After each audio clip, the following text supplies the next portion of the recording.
What's up, guys? Welcome to Daily Dose of Reddit. This is your host that binge-watched Avatar: The Last Airbender on Netflix, or Japanese Netflix, all night, Zach, and today's subreddit is r/TalesFromTheCustomer.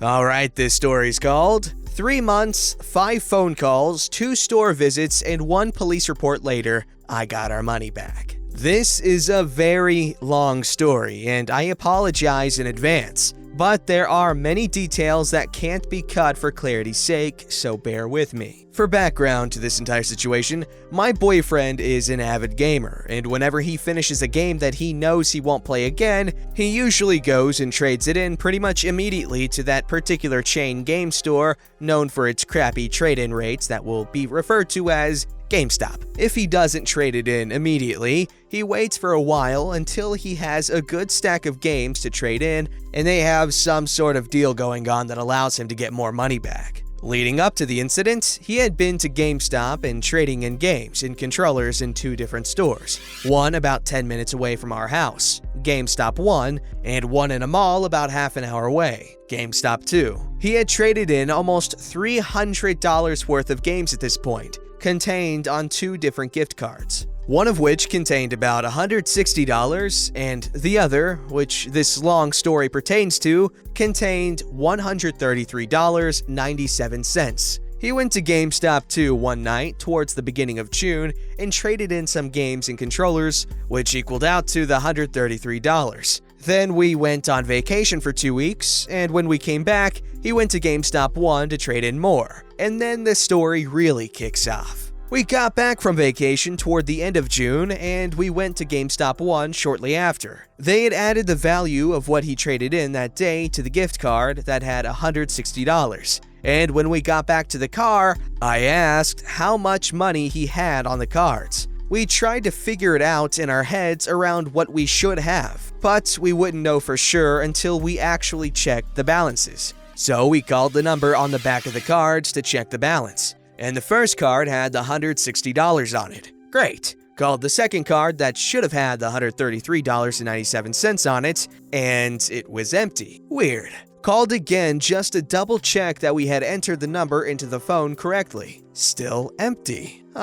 We get home and he's starting to get nervous. There's no reason why that card should be empty. He didn't use any of the money on either card because we were saving up to buy a Nintendo Switch, and he was sure that he hadn't accidentally put an empty card into his wallet. That card should have money on it. So he called the GameStop customer service number to try and figure out what was going on. He's able to speak to someone about it, and they told him that the balance on the card has been transferred to a different card and spent. Nothing can be done. Boyfriend tells the rep that he didn't approve any sort of transfer, and the rep tells him that since the money was spent, there was nothing that they could do. He tells boyfriend to file a police report and ends the conversation. So boyfriend calls the customer service number again to clarify what he should do and speaks to a different rep. The second rep tells him to file a police report and give us an email address for the police to email about the situation. And then tells boyfriend to, and I quote, "Just go trade in some more games to get the card's value back up." He ended up emailing the address that he was given to try and get more information on what to do next. Regardless, we headed out to the police department on the town where GameStop 1 is, because at this point, we had no idea what store this could have happened in. We speak to an officer and give our account of what had gone down, and he calls and speaks to a rep on the phone who gives him a different email address than the one the rep had given us earlier. The officer sends out an email and tells us that the police report will be ready in a week or so and that we will be able to pick it up when it is. By the way, even after everything that happened, that email address never got back to the officer about the situation. The next day, while I'm at work, I call the GameStop corporate number to try and talk to someone about getting the money back. I speak to a rep for a while and recount the whole situation again. She asks for the store we think it took place in, and I gave her the address of GameStop 1. She also advises that we file a police report, which I tell her we already did,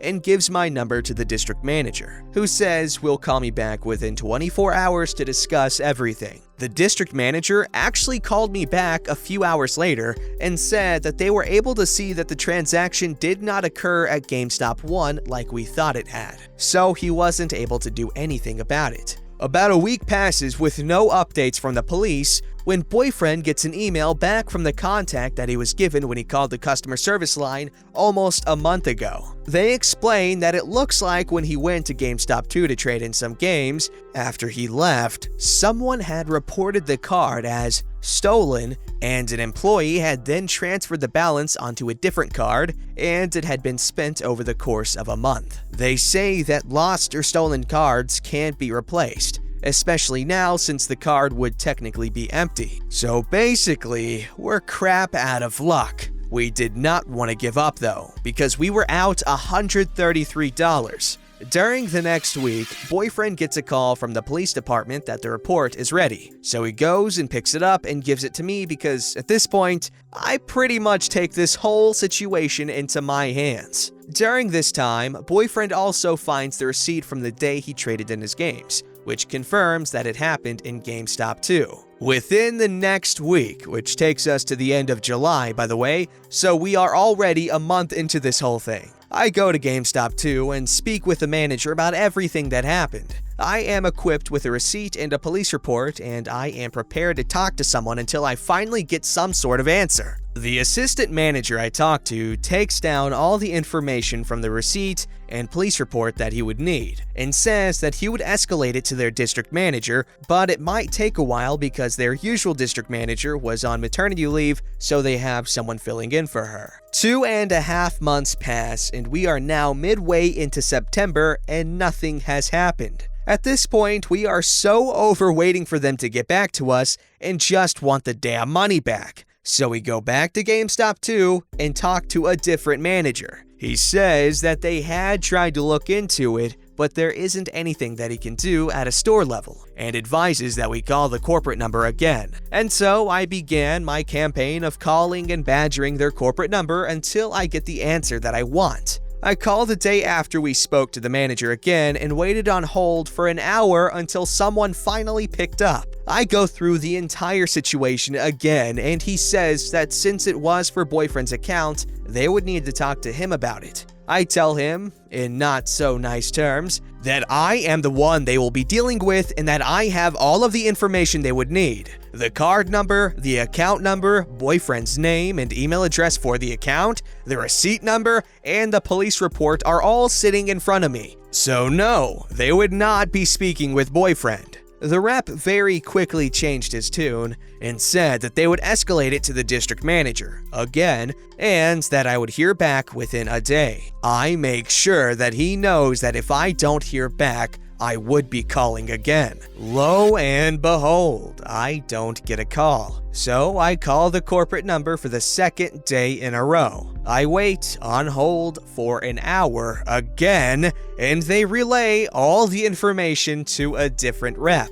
I go through everything, the incident, what we did, the information I have, and that I had called yesterday and was waiting on a call from the district manager. The rep tells me that there is a note in our account about everything and that the district manager was getting their information in order and will be contacting us within a day, and that if I don't hear back, to call again tomorrow. Boyfriend got an email a few hours later from the district manager asking for some basic info and for a picture of the gift card in question to prove that we did in fact have it. He sent over everything the district manager asked for, and the district manager said he would get back to him. Boyfriend then tells me to cool it on the calling and maybe give him a solid day, since the district manager did finally contact us.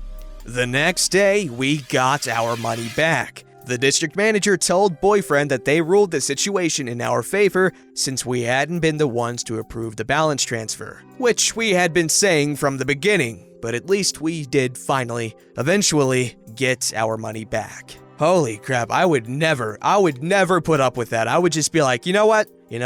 I don't need the money. I don't want to deal with this crap. Holy crap. And then, honestly, I'm the worst when it comes to stuff like this. I just want to get it over with. I don't care. Like, honestly, once money's gone, I just don't think about it. I'm just like, oh, well, it's gone now. What am I going to do? Oh, well, might as well make more now.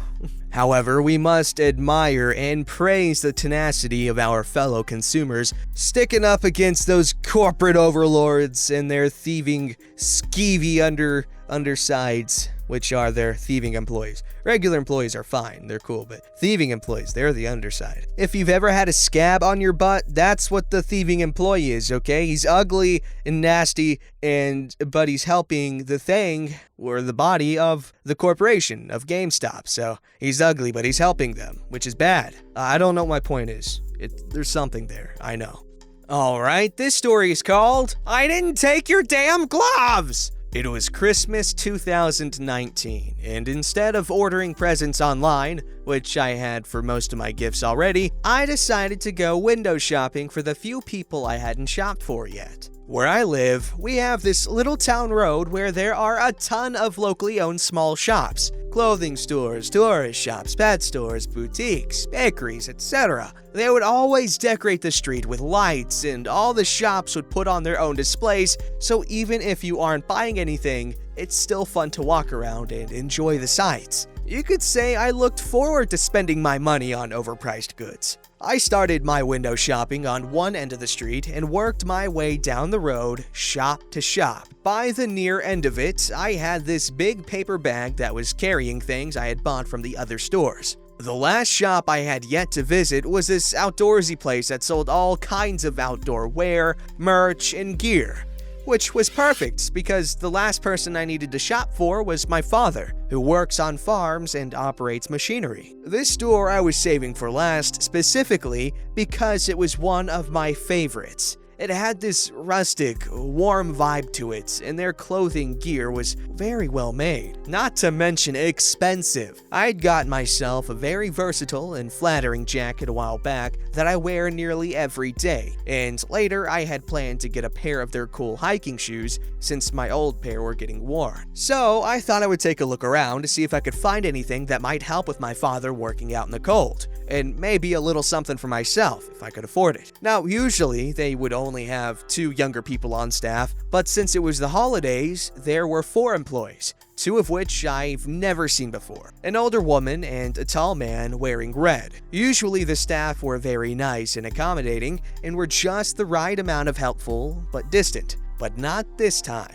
As soon as I walked in, the man in red greeted me loudly. I gave an awkward smile and proceeded to leisurely look around, trying to mind my own business. For some reason, this guy was watching me shop, even when there were 5 other customers wandering around. I was thinking, great, he's one of those.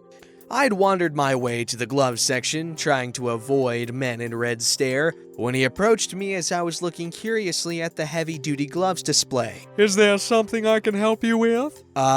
Yeah, I guess. My dad works outdoors with machinery on a farm, and I was thinking of getting him some good work gloves. Which one of these would you recommend? Man in Red proceeded to explain all the different types of gloves and what they're typically used for, and I had settled on one of them he had handed me. A really nice, heavy-duty thermo glove pair that was waterproof. I thanked him and proceeded to continue looking around with the gloves in hand, being sure to keep the gloves in my hands away from my giant paper bag I was also carrying. At this moment, Man in Red wasn't watching me like a hawk. Maybe I just had to throw him a bone to leave me alone. After a few minutes, I looked at the price tag for these gloves. A whopping $120. No way was I spending that much money on a pair of gloves for my dad that he might use. Heck, I can knit him something for free. So I put the overpriced gloves back in their spot and went back to the women's clothing section to see their deals on t-shirts. Man in Red was staring at me. Again, I just tried to ignore it and kept looking at shirts. This went on for about 5 to 10 minutes, with him staring at me and following me around as I shopped. The other 2 customers had already left by now, and I think I was the only one in there at this point. I was very uncomfortable now, and I just wanted to leave. I didn't find anything I wanted, and I was getting hungry. When I turned around to go towards the only exit, he was literally blocking it, standing right in front of the narrow door. Now, I am an ethnic young lady living in a very privileged white town on an island, so maybe he was singling me out because of that, and the fact that I was carrying a big paper bag. Reluctantly, I walked towards him and the exit and said a very polite, "Excuse me." Didn't you want to get your dad those gloves? Well, I decided not to, since I'm unsure if he would actually use them, and they were pricey. You seemed pretty confident in getting them. Okay, but I put them back, so can you please let me through? At this point, I was getting annoyed. I just don't know if you might have slipped them in your bag to try and save your money. Gretchen didn't see you put it back. Oh, hell no! Excuse me, sir? Are you accusing me of stealing? I opened my large bag to flash the contents. No gloves to be seen. As you can see, I didn't take your damn gloves! And I didn't appreciate you hovering over me this whole freaking time! You can go ahead and tell Gretchen that she just lost a customer. Happy freaking holidays, jerk. I pushed past him and stormed out of the shop. It's a damn shame. I really did like that store. I hate walking out of stores when I haven't bought anything, especially if I have a bag or something with me. I know it's stupid, or if it's not, I know I'm really smart to be scared. Kidding. But the same thing goes with police officers. I know this is a thing. Me, who's never committed a crime, to my knowledge, get nervous around police officers sometimes. And I'm the type of person that trusts and feels really safe around police officers, unless they're New York City police officers, and they're just jerks, okay? I don't care. 2 out of 2 times I talked to a police officer from New York, they were a jerk, and I was very polite. Anyways, the very clear message I'm giving here that should be very obvious, and if you don't get it, then you should feel kind of sort of dumb, is that you shouldn't racially profile if you're a police officer or a store employee person that watches the door. If you didn't get it, you're just... Don't forget to like, subscribe, and hit that bell to never miss an episode.